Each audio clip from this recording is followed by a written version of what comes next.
Yo, yo, yo, what's going on? It's Terrell Hall of Fame, D-Line, TBKC, and all that other sweet, beautiful, wonderful shit. Check it out. This video is very much so a problem. It's a huge problem in the bulldog, American bully community because of all the issues that our dogs have with breathing. Some of our dogs. My dogs can breathe. I don't know about yours. But anyway, if you are new to this or maybe not so new to this, the first tip I'm gonna give you is it's not normal to hear a dog breathing hard while sitting idly. You can't see, but to the side of me there's 1, 2, 3, 4, 5, 6. It's 6 dogs right here. You will not hear them breathing during this during this video. You may hear one snoring, but you will not hear the breathing thing. And the reason being is that a dog, just like us, you should not hear harsh breathing while they're sitting or laying or doing whatever they're doing. Now, in our community, we tend to hear the dogs do it in many different ways. Sometimes it's just a hard panting.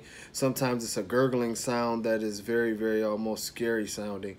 And then, you know, other times it's like a harsh, almost, I'm breathing, but I'm maybe coughing at the same time. It's like, that type of thing. Well, these are all different levels of breathing issues.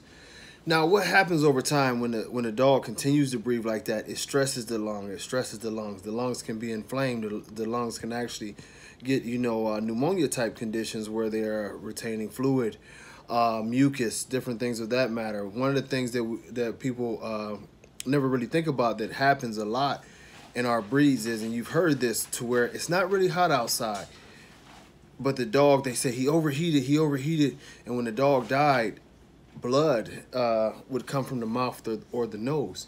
Well, several people who've had ecropsies in this situation have come to find out one thing. When they have the ecropsy and they cut the dog open, they get a couple different diagnoses, but it all goes back to the same thing. A lot of doctors have called it pulmonary embolisms, you know, saying that, you know, clots ran into the lungs and this is what caused the blood and yada, yada, yada.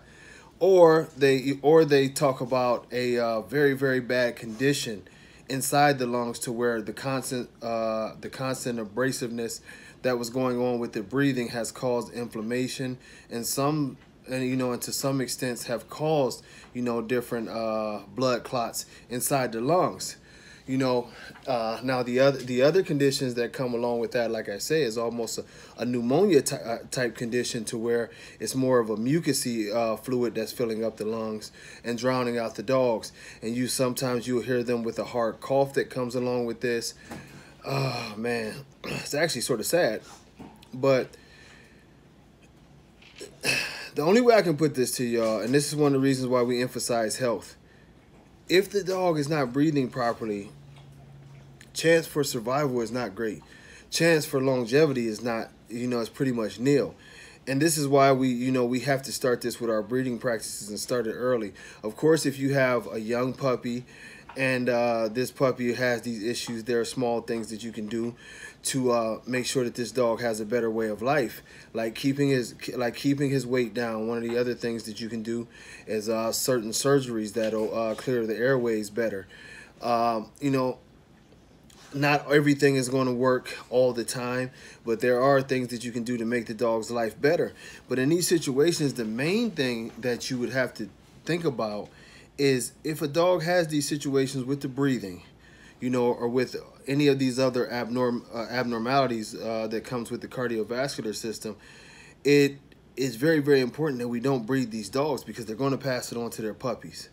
You know, they're going to pass it on to their puppies, and it's going to continue, and like we've seen it continue, it balloons over the top, and now you have a whole breed of dogs that can't breathe. And you know, I'm not here to play doctor. It's been a long time since I tried to do that role. But the one thing I will tell you is this, is that, you know, air is life. Oxygen is life. It's just like for us, you know, the oxygen that comes in through our lungs goes into the bloodstream. That oxygen is fed to the organs and throughout the rest of the body. So when you have a dog or a person that is struggling to get in their proper amount of oxygen into their system, it is very, very detrimental to recovery. It's very, very detrimental to regular everyday bodily function. And it heightens the probability of all kind of other issues, you know, whether it be different cancers, whether it's blood clots throughout the other parts of the body, whether it's organ failures, depending on the level of the lack of oxygen coming into the body. The one thing that we can say is, and like I said, I'm not going to play doctor today, even though I could, but but the one thing that that I'm going to tell you is that it is of like optimal importance that we start with the cardiovascular system. The heart and the lungs, breathing fresh air has to be a must with the dog, or it won't survive. You know, I know a lot of y'all want to breed and want to have puppies. Believe it or not, oxygen function has a lot to do with semen production. You know, all of these things go hand in hand. We have to get to a point to where our dogs, very first thing, they can breathe and they can walk without pain. If we start, and it's funny to say that, but if we start off with these two things, that's like the beginning of not even just dogs. That's the beginning of anything living that's walking around. You want it to be able to breathe, take oxygen into the lungs and all of that good stuff, start the process, and you want to be able to move without pain.